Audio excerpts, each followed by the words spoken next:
मनुष्य की सोच संसार का सबसे गहन या कहो सबसे कठिन भाव है।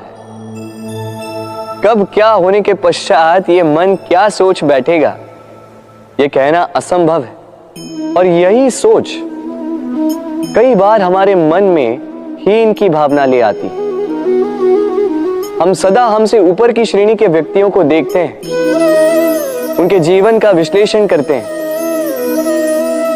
और फिर स्वयं को हीन समझ लेते हैं। इसके पास इतना धन है, इसके पास कितना बल है, और मेरे पास कुछ भी नहीं। मैं कितना हीन व्यक्ति हूं, संसार के लिए मैं कुछ भी नहीं। होता है ना ऐसा? किंतु ऐसा नहीं है। आपके पास भी बहुत कुछ है, पलट के देखिए। किसी भूखे व्यक्ति को केवल एक रोटी मिल जाए तो भले ही दूसरों के लिए वो अन्न का दाना होगा, किंतु उसके लिए वो भोज से कम नहीं। इसलिए जब भी मन में हीन भावना जागे, अपनों की ओर देखिए, उनकी ओर पलटिए। आपको विश्वास हो जाएगा कि भले ही आप ये मानते हो कि इस संसार के लिए आप कुछ नहीं है, कुछ लोगों के लिए आप संपूर्ण संसार है। तो जो आपका संसार है उसमें प्रसन्न रहना सीखिए। राधे राधे। कितना सुंदर पुस्तक है, सुंदर आवरण है, सजाए हुए पृष्ठ है।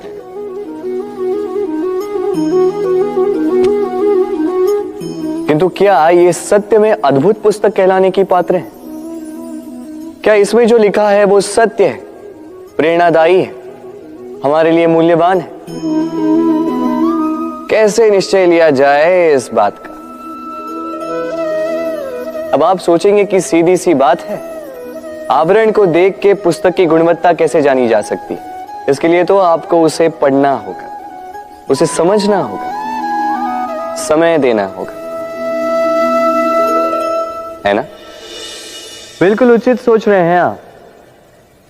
बस आश्चर्य की बात यह है कि पुस्तक के विषय में आप ये सारी बातें जानते हैं, किंतु किसी व्यक्ति के विषय में आप ये सारी बातें मन में नहीं लाते। व्यक्ति का मूल्यांकन भी उसके वस्त्रों से, उसके शारीरिक रूप से या उसकी सुंदरता से नहीं किया जा सकता। उसके लिए आपको उस व्यक्ति को पढ़ना होगा, उसे समझना होगा, उसे समय देना होगा। पर हम क्या करते हैं?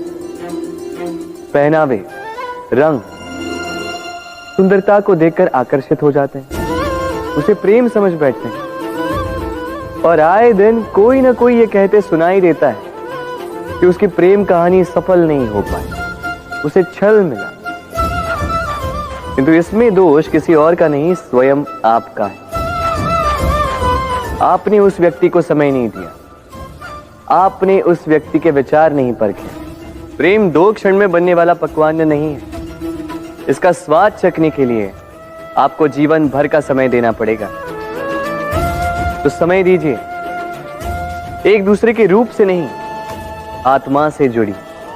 निश्चित ही मन प्रसन्नता से कह उठेगा, राधे राधे। भूल और मनुष्य, इन दोनों का संबंध कुछ वैसा है जैसा पंख और चिड़िया का, जैसा धारा और नदिया का। यदि भूल मनुष्य के स्वभाव का इतना महत्वपूर्ण अंग है तो आप सोचिए, इस पर लज्जा क्यों? इस पर लज्जा करना ठीक है ही नहीं। वैसे देखा जाए तो भूल हमें स्वयं को और श्रेष्ठ बनाने का अवसर देती है, पहले से अच्छा प्रदर्शन करने की प्रेरणा देती है। अब कदाचित आप में से कुछ इस बात से सहमत नहीं हो, क्योंकि बहुतों की दृष्टि में भूल दोष को जन्म देती है, दोष अपराध को, और अपराध के लिए क्षमा नहीं, दंड मिलना चाहिए। किंतु क्या आपने कभी सोचा है कि ऐसा क्यों होता है? क्या कारण है इसका? इसका कारण है भूल स्वीकार करने से बचना। यदि आप कोई भूल करोगे और उसे स्वीकारोगे नहीं, तो वो भूल दोष में बदल जाएगी और वो दोष अपराध। तो साहस रखिए, अपनी भूल को स्वीकार करना अपनी भूल को सुधारने की दिशा में सबसे पहला कदम होता है। और स्मरण रखिएगा, यदि कुछ अपराध है तो वो है समय पे अपनी भूल ना स्वीकार। राधे राधे। मनुष्य का स्वभाव है कमाना, संग्रह करना, फिर चाहे वो धन हो, नाते हो, संबंध हो या हो प्रसन्नता। परंतु क्या आपने कभी सोचा है नियति ने यह संग्रह करने की प्रकृति मनुष्य में क्यों डाली? एक बीज से पौधा पनपता है, उसके भोजन से फल संग्रहित होता है। क्यों? इसलिए ताकि वृक्ष उसे स्वयं खा सके? नहीं, बल्कि इसलिए ताकि वो भूखे जीवों में बांट सके। अब आप पूछेंगे कि इसमें वृक्ष का क्या लाभ? लाभ है, क्योंकि जो बांटता है वो मिटता नहीं। जो फल ये जीव खाते हैं वो उसके बीजों को वातावरण में बिखेर देते हैं, जिससे जन्म लेते हैं नए वृक्ष। उसकी जाति, उसका गुण, उसकी मिठास अमर हो जाती है। इसलिए स्मरण रखिएगा, अमीर होने के लिए एक एक क्षण संग्रह करना पड़ता है, किंतु अमर बनने के लिए एक एक कण बांटना पड़ता है। राधे राधे। प्रेम, प्रेम विधाता की सबसे सुंदर कृति, परंतु हर कृति को संभालना पड़ता है। अब इसी मूर्ति को देख लीजिए। जब कलाकार ने इसे रचा तब ये बहुत सुंदर थी, परंतु इसके पश्चात इसे संभाला नहीं गया। इसके स्वामी ने इसके देखभाल का कर्तव्य ठीक से नहीं निभाया और अब यह मूर्ति असुंदर लगने लगी। इसी प्रकार केवल कह देने से प्रेम नहीं हो जाता। इसके लिए आपको अपने कर्तव्यों को पूर्ण करना होगा। तो देश की रक्षा, परिवार और संबंधियों की सुरक्षा, संतान को संस्कार, जीवन साथी का आभार, ये कर्तव्य जब तक नहीं निभाओगे प्रेम से दूर होते जाओगे। तो यदि प्रेम का अमृत पाना है तो कर्तव्य की अंजलि बनानी होगी और मन से कहना होगा, राधे राधे।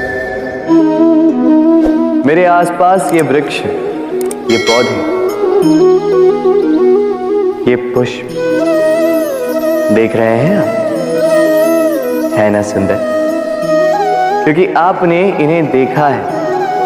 इसी प्रकार जब प्रेम की बात आती है लोग किसी का मुख स्मरण कर लेते हैं। ऐसी आंखें, वैसी मुस्कान, तिरछी भ्रूकुटी, घने केश, पर क्या यही प्रेम का अस्तित्व है? नहीं, ये उस शरीर का अस्तित्व है जिसे हमारी आंखों ने देखा और हमने स्वीकार कर लिया। परंतु प्रेम भिन्न है। प्रेम उस वायु की भांति है जो हमें दिखाई नहीं देता, किंतु वही हमें जीवन देता है। संसार किसी स्त्री को कुरूप कह सकता है क्योंकि वो उसे अपनी तन की आंखों से देखता है, परंतु संतान उसी माता को संसार में सबसे सुंदर समझती है, क्योंकि वो भाव से जुड़े। तन की आंखों से देखोगे तो वैसे भी पहचान नहीं पाओगे जैसे राधा मुझे पहचान नहीं पाई। इसलिए यदि प्रेम को समझना है तो मन की आंखें खोलो और प्रेम से कहो, राधे राधे। हम में ऐसा कोई नहीं होगा जिसने वृक्षों को ना देखा, वृक्षों पे इन पक्षियों को ना देखा, इनके घोंसलों को ना देखा, इन पक्षियों को अपने छोटे छोटे बच्चों को भोजन कराते ना देखा। संसार का सबसे ममत्व वाला दृश्य होता है। चिड़िया दूर से अपने चोंच में दाना भरकर लाती, स्वयं भोजन करने में असक्षम संतान की चोंच में डालती, स्वयं भूखी रहकर निस्वार्थ निश्चलता से। और जब संतान के पंख निकल आते हैं,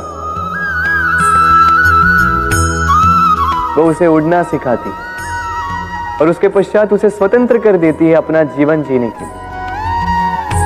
इस आकाश में उड़ान भरने के लिए। और हम मनुष्य क्या करते हैं?